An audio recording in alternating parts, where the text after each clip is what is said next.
Fantasy Champions Fantasy Football Podcast. Here's your host, Morgan Colby and Rick Lemon.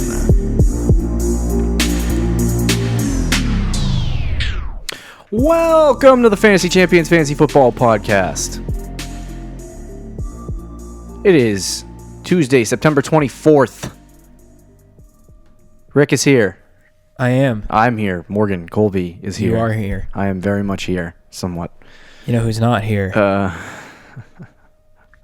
Miami Dolphins. Oh, boy. I don't know where they are because they're not in the NFL or here. Wow. You know what else isn't here?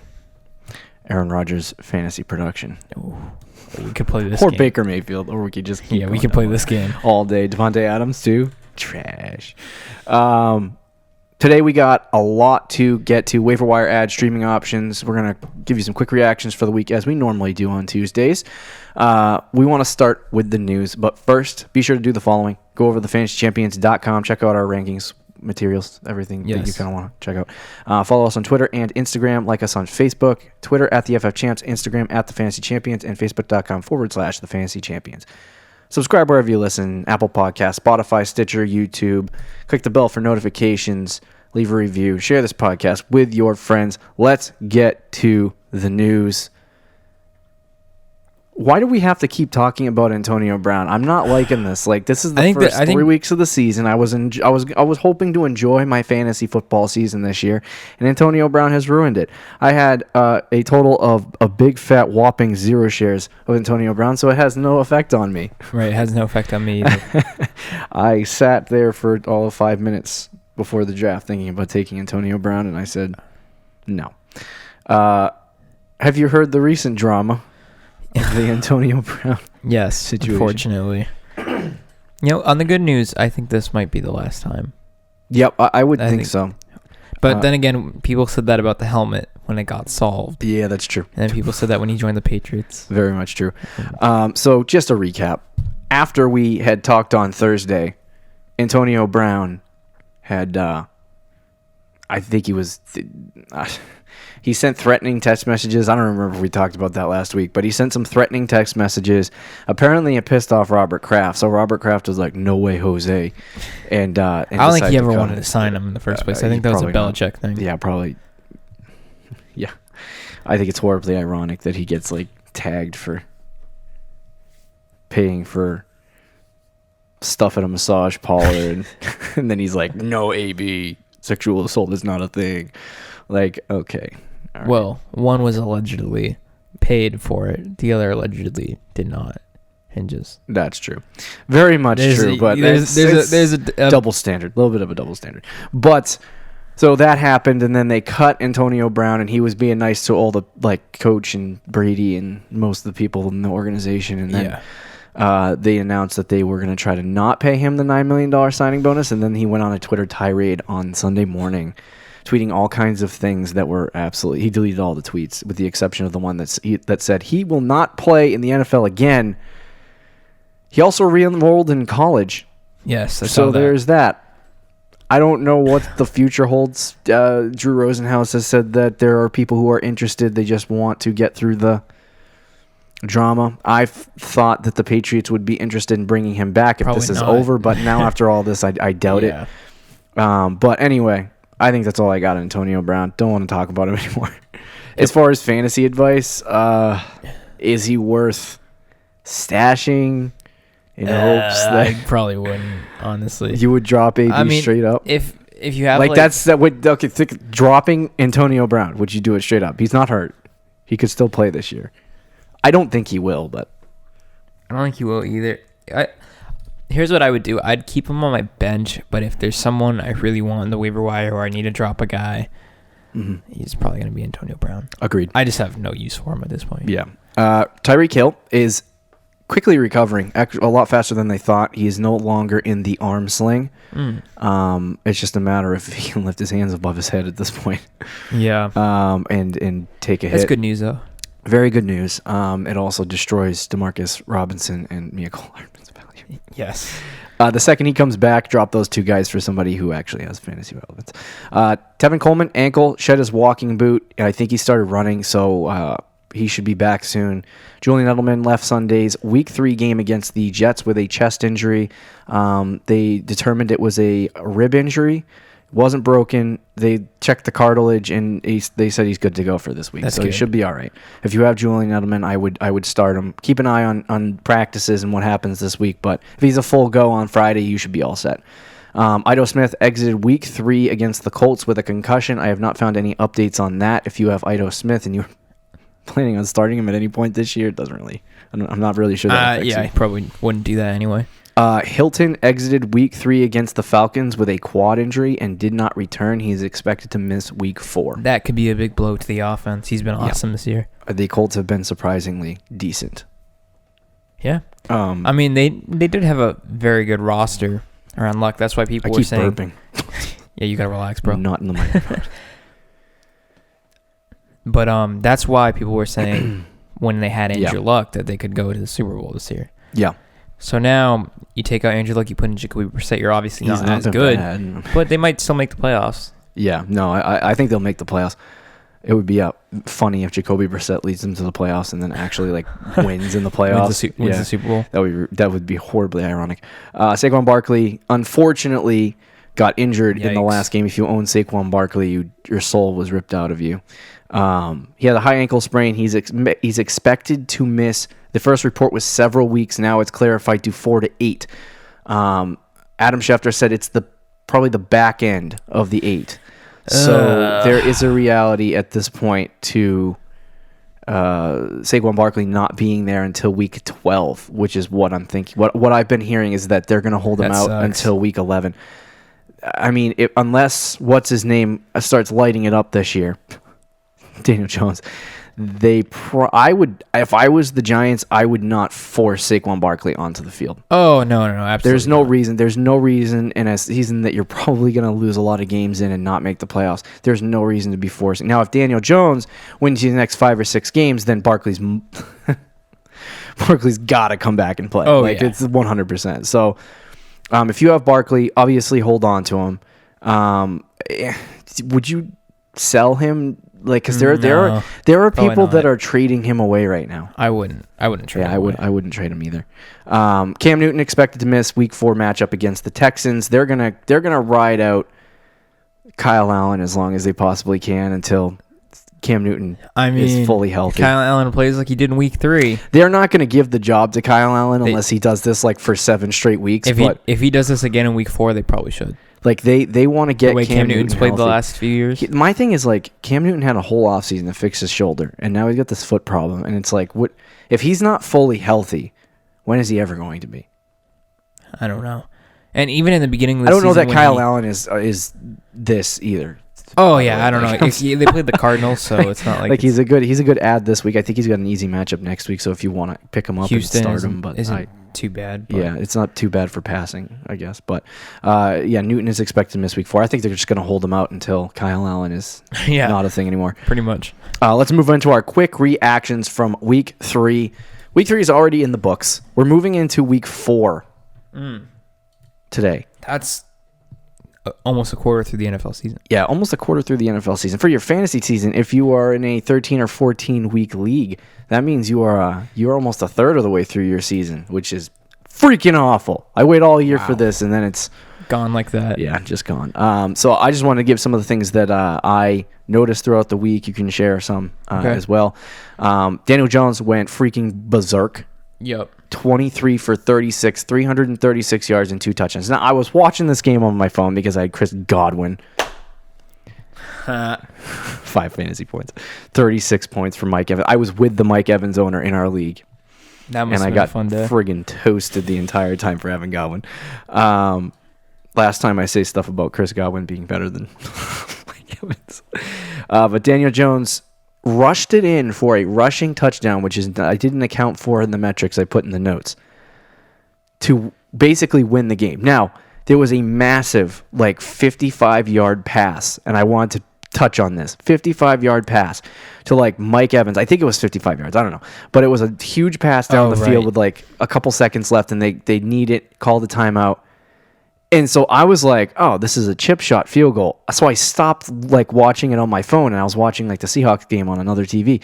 And I looked over and I was just watching the Seahawks game. And then the game ended and I closed it out on my phone. And then I was talking to somebody and they were like, the Bucs lost, man. I was like, what? The Bucs lost? Yep. They missed the field goal. You can't trust kickers, dude. Oh. Like this has been going on for like 3 years now, where kickers will have a 30 to 40 yard field goal to win a game and they'll just totally miss. Yeah. It happens all the time. It's like 50-50, honestly. Truth.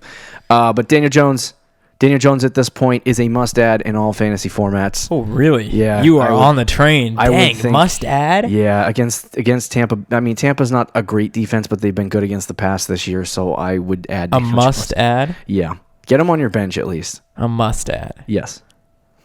For this week, he's facing Washington. If you don't have a quarterback, it's a must-add.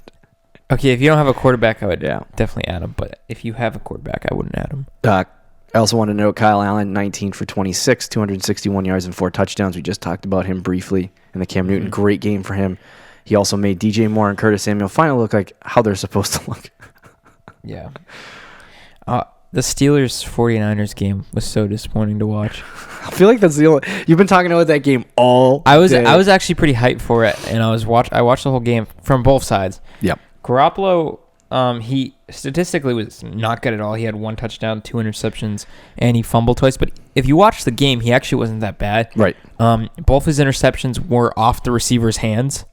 It was one of those type things. Mm-hmm. And one of his credited fumbles was a play where the receiver goes across the middle, like it's like a fake jet sweep, but it hit the receiver. Yeah. He ran in front of Garoppolo when he hiked it, and it hit the receiver, and the Steelers recovered the ball. So that counted as a Garoppolo fumble. Yeah. So statistically speaking, he had a lot of turnovers and wasn't great, and he only scored 10 fantasy points for you fantasy owners. But I wouldn't jump off the board at this point for me. I wouldn't.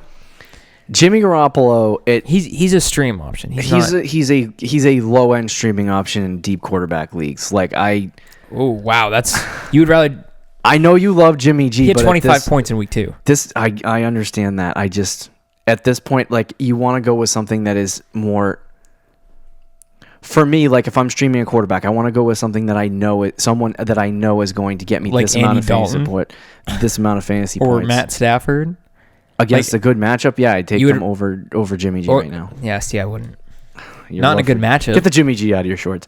The Steelers' offense with Mason Rudolph looks kind of scary. It was not good. Not good. James Conner, at this point, he looked like garbage with Big Ben. So let's not blame this on Big Ben. He just looked like trash all season. Yeah, he hasn't looked good.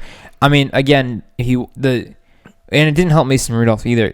When Conner got the ball. Yeah. There was 6 49ers around him immediately. Yeah. And then Rudolph was getting pressured all game. Yeah. But even when Rudolph had time, he wasn't great. But he also didn't, Tomlin called a lot of screens. It didn't seem like they trusted him either. Yeah. Juju would have also had a very bad week too, but he did turn that a slant route into a 69-yard touchdown. This is why I think you probably shouldn't panic on Juju yet, and I'm not saying this as a Juju owner because I'm full out panicking as a Juju owner, but Juju Smith-Schuster has the talent and the ability. He can make a slant into a you could have 2 catches for 5 yards 3/4 into a game, and then that happens. It's just that's you still don't want to rely on that though. I think the other thing is too, San Francisco has a good pass defense, and I think the other side of that is that Juju Smith-Schuster was shifted. This was a kind of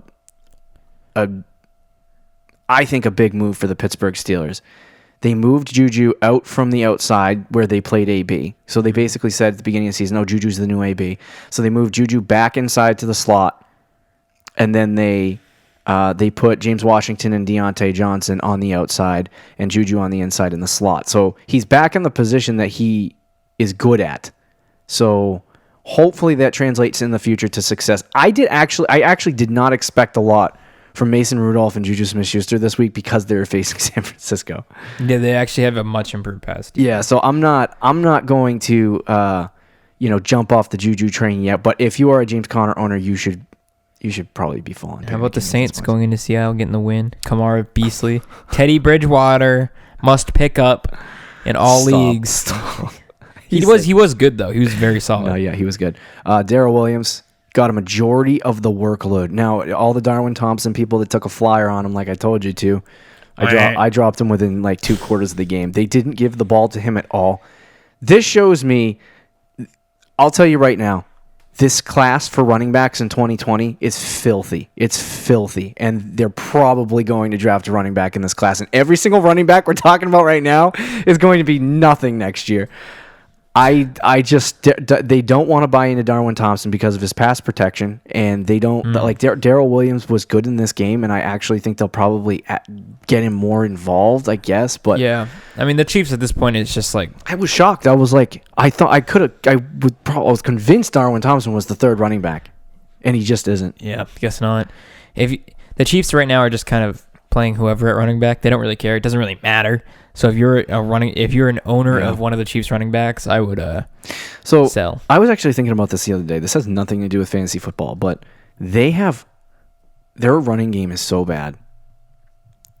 It's it's really bad. When McCoy's out there, he's decent, but I heard some kind of metric after the first 2 games that they were as a team averaging like 2.1 yards a carry. Oh gosh. What happens in a game when it's like really close and you have like a minute and a half left and they need to like close out a drive? That's what happened last against the Ravens. Yeah. And they got stuffed 3 straight plays. Yeah, I know. That's what I'm saying. Actually, you know what? I think they got. I mean, Mahomes is good enough to. They got stuffed 3 straight plays, and then Mahomes threw the ball in 3rd. Yeah, got the first down. So right, it's ridiculous. But Darrell Williams, 9 rushes, 62 yards, 5 receptions, 47 yards. We'll probably talk about him a little bit later on the waiver wire ad section of this podcast. I did want to note Philip Lindsay had a very good game with 26 fantasy points. I do believe this is probably a flash in the pan. Wow, what a shock you would say that. I would say that. I actually agree with you, though. I would say that only because this is a timeshare right down the middle, 50-50. They're both getting 18 to 20 opportunities. Now, they both have standalone fantasy value. I really do believe that. But if you want, somebody's got to get hurt in order for somebody to win the job. That's what I've come to, and I don't want anyone to get hurt. But that's what if Lindsay re-injures his wrist or something, and Royce Freeman comes out, he's going to dominate. And I think if Philip Lindsay was given the full workload, he would probably play well as well. But at this point, it's right down the middle. I thought maybe last week that Royce Freeman would start to separate himself from Lindsay, but he got a shoulder injury at one point in the game, which vultured the 2 touchdowns that Philip Lindsay had from Royce Freeman. So we'll see what happens this week. Both of them are worth owning, and I feel like it's going to be one or the other. It's going to be like either Lindsay's going to be really good one week or Royce Freeman's going to be really good one week. Yeah. And with that, do you want to start that, though? I don't know if I want to start that. Right. But I mean, Royce Freeman still had 9 points, so it's like, and he was taken out of the game for 2 drives. So it's like, I don't know. Another quick note I wanted to bring up is Baker Mayfield. He's not good. Drop him. 3 straight 10 points. I own him in a league, and there's no other quarterbacks. I'd keep, if that's the case, I'd keep him on your bench. But if you picked up a semi good quarterback, right, I'd probably just drop him at this point. Yeah, I agree with that. Darren Waller had 13. This guy, I got to tell you this statistic. This is crazy. Okay. So he was 14 targets, 13 catches for 134 14 yards. Targets, 13 catches. Yeah, he's alone ridiculous. He's the guy, and he has not scored a touchdown this year, and he's 5th in fantasy. You know what's funny though? Well, over or under 4 touchdowns though for him this year. Oh yeah, it's gonna be around. I would say 5 maybe. Okay, yeah. But if he's not gonna get a lot of touchdowns. If you have Darren Waller on your team and you get 20 fantasy points from a guy that doesn't score a touchdown, it's pretty good. This is the statistic I wanted to tell you. Over the first 3 games, he's had the second most catches for a tight end since 1950. Yeah. Do you know who the other tight end was? Even though I see it on the screen, who is it? Antonio Brown with 27 targets. Catch. Antonio Gates. Wow. You always want to bring up Antonio Brown, don't you? I do. Darren Waller has 26 catches. Antonio Gates has 27. That is very impressive, though. I'm asking you, because you owned Mark Andrews until you traded him for Montgomery last week. So I'm asking you this as a post kind of Mark Andrews owner. Yeah. Is Darren Waller not Mark Andrews, the George Kittle of this year? I think he is. Because the offense runs through Waller right now. It kind of like their passing attack. They runs only through have Darren two Waller. weapons. I know they do. And That's the thing. Because Tyrell Williams they is like on hit or Antonio miss. Brown. And Tony Brown was going to be the guy. And Right. Tyrell Williams is going to be a solid second option. Right. And then Darren Waller could be the tight end option. But with Antonio Brown gone, those are the only two guys in the offense. So, yeah, he's going to get the looks this year. I don't know if he's going to finish. Over under 100 catches. That's a lot. It's a lot of catches, but I mean, right now he's 26. He's got a quarter of it done in 3 weeks. Like, I just don't like. If he plays the full season, like all 17 or all 16 games, then yeah. Okay, I would say he's going to be between 90 and 100 if he plays the full season. I think there's going to be weeks where he probably gets like 6, and then there'll be weeks where he does this, but it just depends on like when Derek Carr is panicking and doesn't know where to throw it, he throws it to Waller. Which is like half the time. Dalvin Cook this year might freaking be a straight league winner. You know, it's funny. I'm so mad that he got drafted as early as he did in our league. I was going to take him late. I don't know if he would have fallen to me.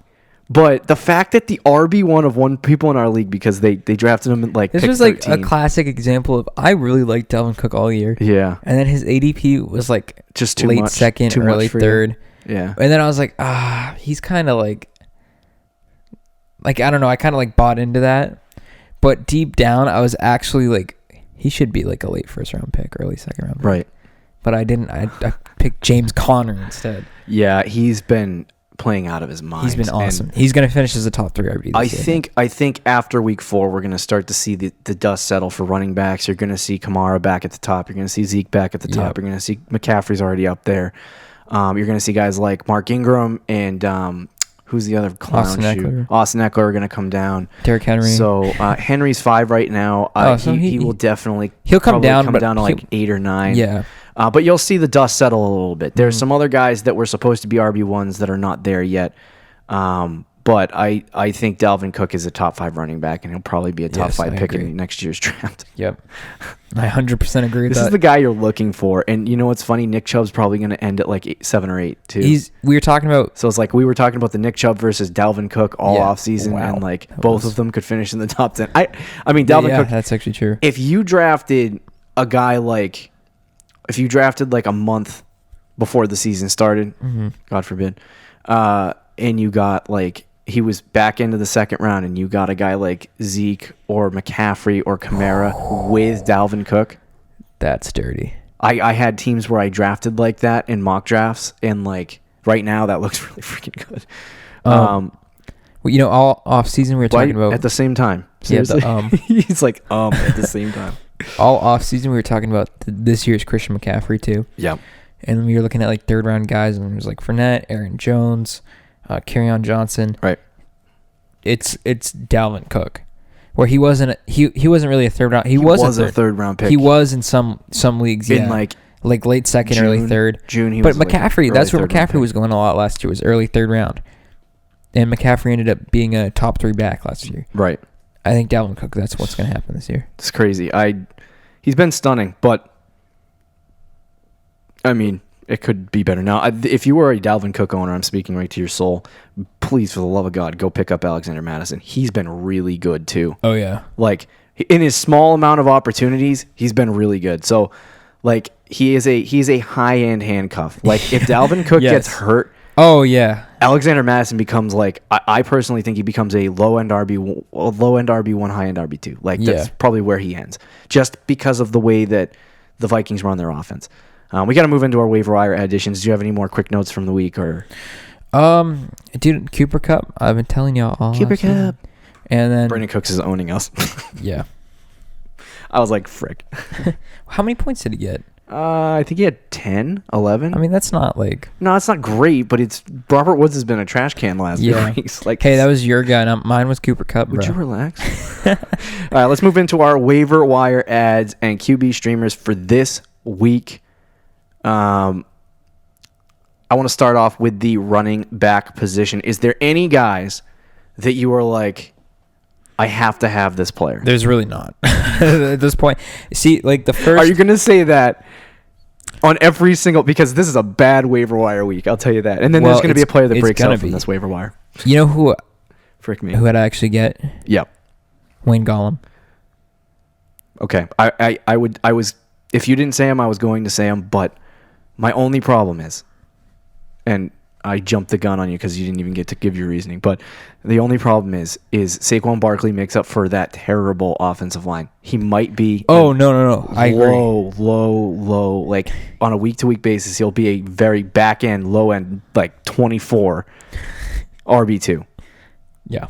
Like, maybe. I don't even know. Like, he's a starter, and he's going to get the work. So, yes, he's worth an ad. But how good is he going to be? Probably not. I think he could be a flex on some matchups. Like, he has Cincinnati next week too. Yeah, I think against Cincinnati he's a flex. Yeah, he's a flex. No, that's three running back leagues. God forbid, that is a thing for people. Yeah, he's an RB2, RB3 this week against Cincinnati. Definitely. Yeah. I would add him. He's owned in 2.6%. I would add him too. I'm curious. I didn't pull up the numbers to see what he did when Barkley went down, but he was kind of put in an impossible situation when the game script wasn't favoring the Giants. But how much would you put on Wayne Gallman? He had 5 carries for 13 yards. How much would you put on Wayne Gallman? Like $5. I wouldn't go crazy. he's like, I'll put a waiver. I wouldn't put. I'll take a flyer. I probably wouldn't put. Yeah. More than $10 on anybody right now. Yeah. I did say Alexander Mattison should be a must-add for Dalvin Cook owners. If you're a Dalvin Cook owner, I might spend. Yeah, definitely. I would spend on that. I mean, if he's available, like, here's kind of what I like to do sometimes with the waiver budget is that if you do have a waiver budget system, is if there's a guy I like but I don't want to spend an obscene amount on, and I think they possibly could be available, I wait till the waiver deadline passes instead of putting a bid on them. And then I see if they're available on Thursday and get them for nothing. Is kind of where my mind goes with that. It's a risky play, but if you think the guy's not going to get picked up by anyone else, why would you spend $5 on picking him up? Right. For a guy like Wayne Gallman, I honestly think that people are going to spend 15 to 20 waiver budget on him if you have like a 200 waiver budget league, which is ridiculous. That's a little much, it's a lot, but we'll see. Well, if you have Barkley. Yeah, you gotta pick up Gallman. Yeah. I think. What about Burkhead? Does he have any value? Because he keeps doing this thing where he scores a lot of touchdowns. I wouldn't. Okay. I still wouldn't pick up Burkhead. There's somebody in our league that owns Rex Burkhead. He's owned in 19%. What about Will Disley, dude? That's a tight end, boss. I know. I just really want to talk about Will Disley. We'll talk about Will Disley later. Okay. Ronald Jones is owned in 33.5% of leagues. Dude, Ronald Jones. He can't. I keep doing this thing where I pick up Ronald Jones and I drop him, and then I pick him up and then I drop him. You're gonna be doing that all year. I'm gonna be doing that all year. Ronald Jones came into the game at the end, and Peyton Barber looked like a shadow again. Yep. Like he always does. And Ronald Jones came in, and he was like 6-yard run, 7-yard runs, back to back. That's what he did in week 1. I'm like, what are they? What on God's green earth is Bruce Arians doing? You know what he's doing? He told you what he's doing. He's playing the hot hand. I don't like that. Just start. No, for fantasy owners, absolutely garbage. It sucks. If you have a roster spot, I'd still probably use it for Ronald Jones. But yeah, I would say pick him up as a flyer. I always have one spot on my roster that's kind of a rotating spot in case somebody breaks out and has a really good week. So if you have a rotating spot as well, I would grab Ronald Jones and just take a flyer on him and see what happens this week. And if he poops the bed, then I would just leave him alone. Darrell Williams. There is rumors floating around that Damian Williams will be out again, that LaShawn McCoy is further injuring himself by playing. So does Darrell Williams to you have any kind of value to pick up? If both those guys don't play, so he's been the most efficient runner in this offense this season. I would pick him up, but it wouldn't be for a long-term situation. Like pick him up, see if he play. Like if you need if you have Barkley, right? You need someone to start. And McCoy is going to be out, or Damian Williams is going to be out. Yeah. He could be an intriguing option to pick up. I would also mention Tony Pollard as an option for Zeke owners and for maybe not even Zeke owners. I got to see what that comes to. But if Zeke does get hurt, Pollard is another one of those Alexander Madison-like players where he has very good. That offense is so good that he could succeed in it very much. So let's move on to wide receivers. What do you got at wide receiver? Anybody that you really if you haven't picked up DJ Chark. I knew you could bring up DJ Chark. Owned in 41% of leagues. Right. Next week, he better not be on this list, people. You better not be on this list. No, if he's in your league, he's definitely. He was probably picked up like Friday. Yeah, would be my guess. But right now he's only owned in 41% of leagues. Right, so which means there's 59% of leagues where he's not owned in. So again, if he's available, I would pick him up. What would you say about Philip Dorsett? With AB gone now, officially. With AB gone, I think Philip Dorsett is worth a flyer, and he should be on a roster. Like he shouldn't be sitting out there on the waiver wire. He's on 18.6% of leagues. He's been decent, and Brady, for some reason, loves to throw it to Philip Dorsett. Well, there's also the crazy stat that has been flying around where it's like 26 of his last 26 passes to Philip Dorsett in the regular season have been completions. Oh, so we're talking about a Tom Brady version of Tyler Lockett? Yes, this is actually could be the New England Patriot Tyler Lockett. I am not privy to picking up Patriots anything anymore. That's fair. With Sony Michel being a garbage can and the running back situation in New England, and then the only guys talking about Edelman. Edelman, yeah, Josh Gordon. Gordon with AB gone, I think was pretty good this week. I just think to take the third wide receiver on the New England Patriots, right? Yeah, is a very deep play. I wouldn't go crazy I would say with it. $5. Yeah, I would put $5. Would you rather have because I said put $5 on. Do you want me to list waiver wire guys that I would have over him? Sure. I'm not going to talk about the number one guy on the list right now yet, but I would definitely take Chark 100%. Debo, Samuel, and Dante Pettis I'd probably take over Philip Dorsett as well. But after that, I would. So there's 3 receivers that you have ranked right now. Yeah, so he would probably be 5 on my. If you wanted to have waiver wire rankings, he'd probably be 5. He's a decent wide receiver, but yeah, I just don't for think a fantasy option. I think there's too many fantasy points. Fantasy football is all about opportunity, and if you don't present that opportunity, on my team, I don't know if I want to, take the risk. This is a guy that he should already be owned in leagues. Yes. I know who you're talking about. And I don't know why there are people who left him on the waiver wire, and especially with our man's Daniel Jones playing as well as he did last week, and how well Sterling Shepard played with his 23 fantasy points in half PPR. Golden Tate, owned only in 42.3% of leagues, is a must-add. Yeah, if you don't have Golden Tate. He's going to be out week 4, so you're going to have to be like, oh, crap, I don't have a wide receiver. But when he gets back week 5, if Daniel Jones is still balling out, then Golden Tate is... If Daniel Jones plays like this the rest of the year and is he would be rookie of the year and he'd be having a very good year. And if he plays like that, Golden Tate will be a very solid fantasy option. Yep. He could be a wide receiver too. He really could be. I really do like Golden Tate because he was good. I hated Golden Tate all year. Last year? No, all year going into the season. Oh yeah. I was stay away from him. Because Eli blows. Right, because I have things my changed thing with though. Eli. Things changed. It's true. I also didn't think Daniel Jones was going to be this good either. Yeah, that's true. There is no wide receiver. There is no receiving not many receiving options on the Giants. Like Evan Ingram is a must start every week now. Yeah. But Golden Tate, once he comes back, he's probably going to take the outside receiver role on that team and be the number one wide receiver on the Giants. Sterling Shepard will still have some value, but go get Golden Tate if he's on your waiver wire. I think that's all I got for wide receivers. The only other guy is Deontay Johnson. The Steelers changed their situation. What was I saying? I have no idea. I just completely blanked. It sounded like you just were ordering at McDonald's or something. And I forgot what I was doing. You got so nervous. Ordering your McNuggets. Oh my God. Deontay Johnson, I think is a good ad this week. I wouldn't spend a lot of money on him, but I probably wouldn't. The Steelers switched their system so that now the Deontay Johnson is a must start. A must start. Deontay Johnson is now starting on the outside in the same place as Juju used to. So I think he is worth an ad. He had a decent week this week. I think he had 11 to 13 fantasy points. I can't remember, but I think that's all for wide receivers. Is there anybody else that you would No, I mean, out of the two guys in San Francisco, Deebo Samuel and Dante Pettis, which one would you choose right now?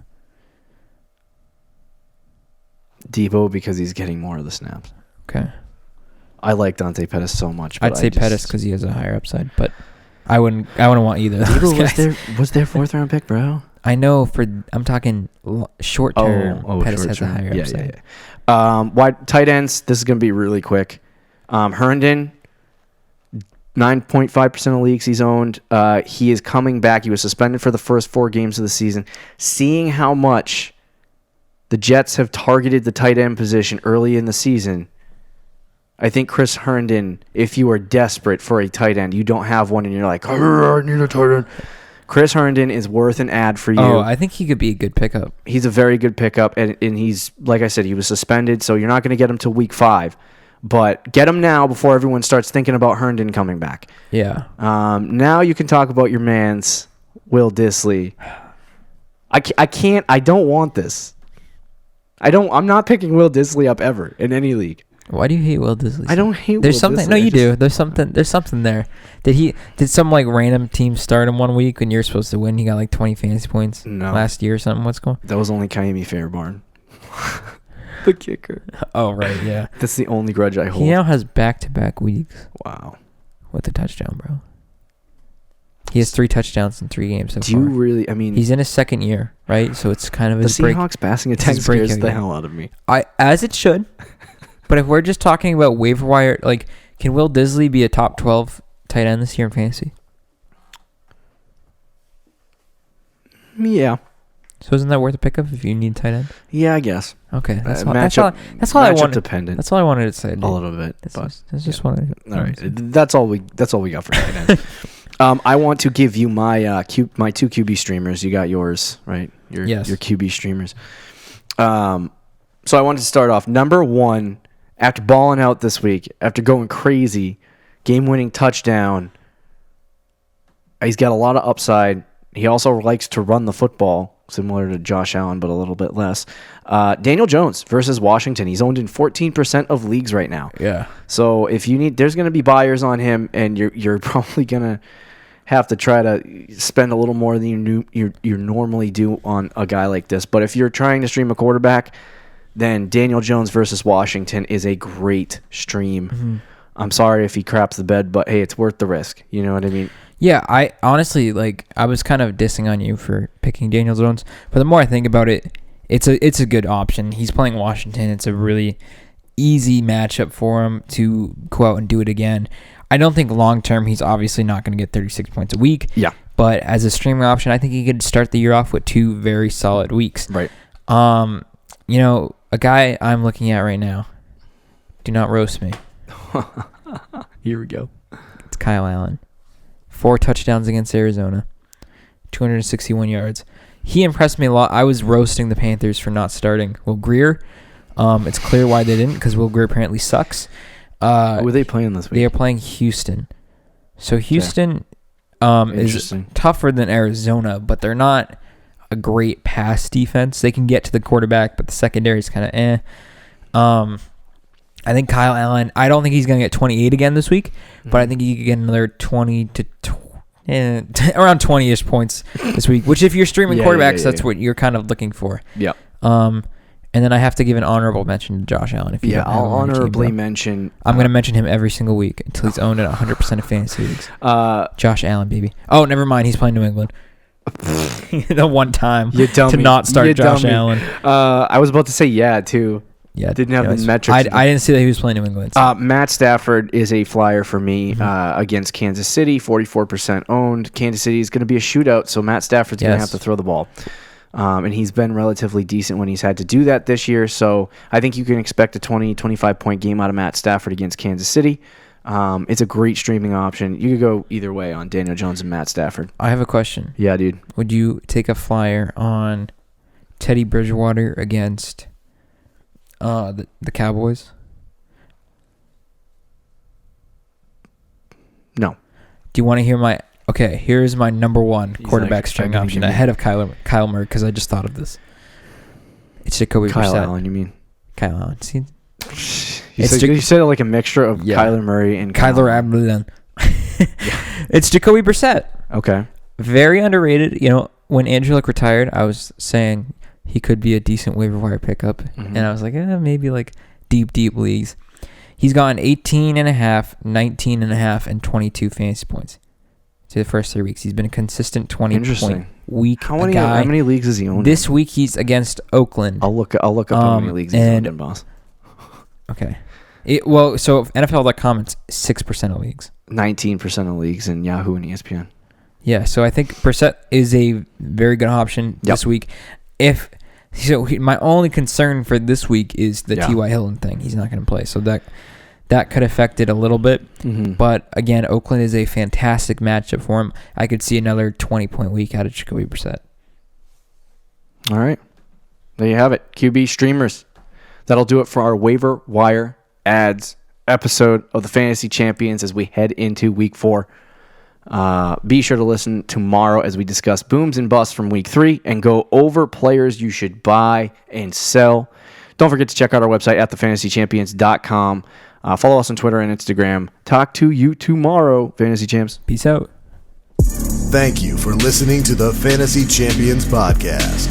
Make sure you subscribe on iTunes and YouTube and follow us on Twitter at TheFFChamps.